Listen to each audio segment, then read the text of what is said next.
കൂട്ടാൻ വയ്ക്കാൻ മടിയുള്ളപ്പോഴും പിന്നെ എന്തെങ്കിലും ഒരു ഇടയ്ക്കൊരു വെറൈറ്റി പോലെ കഴിക്കണം എന്ന് തോന്നുമ്പോഴൊക്കെ പെട്ടെന്ന് ഉണ്ടാക്കുന്ന ഒരു പുലാവോ ബിരിയാണിയോ അങ്ങനെ എന്ത് വേണമെങ്കിലും പേര് പറയാം. വെജിറ്റബിൾസ് എല്ലാം കൂടി അരി ചേർത്ത് വേവിച്ചെടുക്കുക. എളുപ്പപ്പണിയാണല്ലോ. അപ്പോൾ സൈഡ് ആയിട്ടൊന്നും വേണ്ട, ഒന്നുമില്ലെങ്കിലും കുഴപ്പമില്ല, അഡ്ജസ്റ്റ് ചെയ്യാം. അപ്പോൾ അങ്ങനെ ഞാൻ ഉണ്ടായിരുന്ന ക്യാരറ്റ്, ഉരുളക്കിഴങ്ങും ബീൻസിന് പകരം 2-3 അച്ചിങ്ങ, പിന്നെ ക്യാബേജ്, കോളിഫ്ലവർ എല്ലാം കൂടി നന്നാക്കിയെടുത്ത് കുക്കറിലേക്ക് ഇട്ടിട്ട്, അരി ബാസ്മതി അരിയാണ് വേണ്ടത്. പക്ഷേ ഇതൊരു ലോക്കൽ അരി നമുക്കൊരു ഇതിൻ്റെ കൂടെ ഫ്രീ കിട്ടിയതാണ്. കുറച്ച് സാധനങ്ങൾ ഇൻസ്റ്റാമാർട്ടിൽ നിന്ന് മേടിച്ചപ്പോൾ. അത്ര നല്ല അരിയൊന്നുമല്ല, പക്ഷേ ഒരു പ്രാവശ്യമൊക്കെ ഇങ്ങനെ ഉണ്ടാക്കി കഴിക്കാൻ കുഴപ്പമില്ല. അപ്പോൾ അതെല്ലാം കൂടി നന്നാക്കി കഴുകി കഷ്ണങ്ങളാക്കി എടുത്തതിന് ശേഷം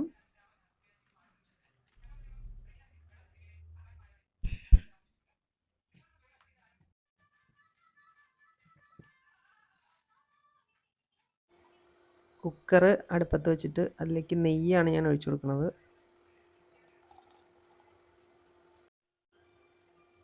പിന്നെ കുറച്ച് വെളിച്ചെണ്ണയും കൂടി ഒഴിച്ചു. കടുക്, പെരിഞ്ജീരകം,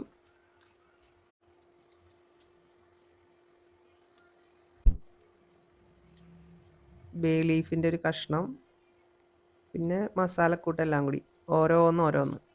കറുകപ്പട്ട, പിന്നെ വലിയ ഏലക്കായ, പിന്നെ ജാതിപത്രി, അങ്ങനെയുള്ള കുറേ സാധനങ്ങളുണ്ടല്ലോ, അതെല്ലാം കൂടി ഓരോന്നേ ഇട്ടിട്ടുള്ളൂ. അതിട്ടൊന്ന് ചൂടായി വരുമ്പോഴത്തേക്കും സവാള അരിഞ്ഞത്, ഇഞ്ചി വെളുത്തുള്ളിയും കൂടി ചതച്ചെടുത്തത്,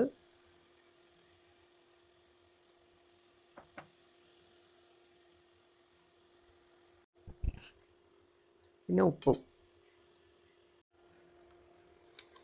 നല്ലോണം ഒന്ന് മിക്സ് ചെയ്ത് ഒന്ന് വഴണ്ടി വരുമ്പോൾ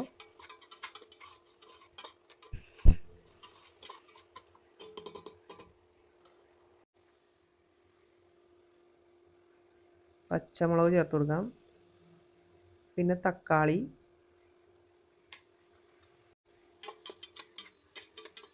എല്ലാം കൂടി ഒന്ന് ഇളക്കി മഞ്ഞൾപ്പൊടി ഇടണം, മുളക് പൊടി,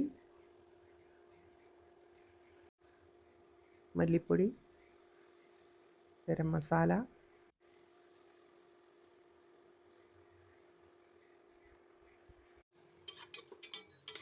എല്ലാം കൂടി ഒന്ന് നല്ലോണം മിക്സ് ചെയ്ത് ഈ അരി നേരത്തെ ഒന്ന് കഴുകി വച്ചിട്ടുണ്ടായിരുന്നു.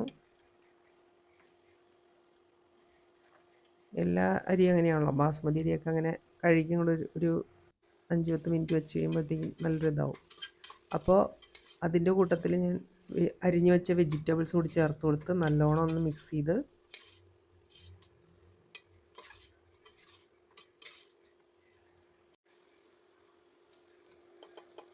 ആ കുതിർത്ത് വെച്ചിരിക്കുന്ന അരി ചേർത്ത് കൊടുക്കാം.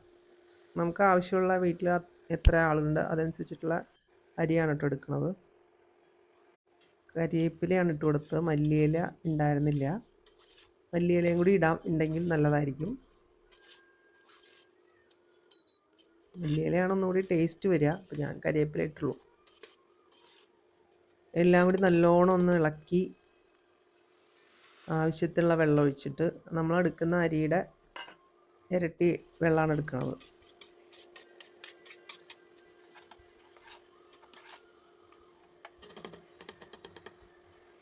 അടച്ചു വെച്ച് ചെറിയ തീയിൽ 2 വിസിൽ. ചില അരി പെട്ടെന്ന് വെന്തു പോകും, അത് നമുക്കറിയാൻ പറ്റില്ലല്ലോ. നമ്മളെപ്പോഴും ഉപയോഗിക്കുന്ന അരിയാണെങ്കിൽ കുഴപ്പമില്ല. ഇതിപ്പോൾ ഫ്രീ ആയിട്ട് കിട്ടിയത് കൊണ്ടാണ് എനിക്കത് അതിനെപ്പറ്റി അറിയാതെ പോയത്. അപ്പോൾ അരിയുടെ വേവ് അനുസരിച്ചിട്ട് നമ്മളത് വിസിൽ ഇതാകേണ്ടി വരും.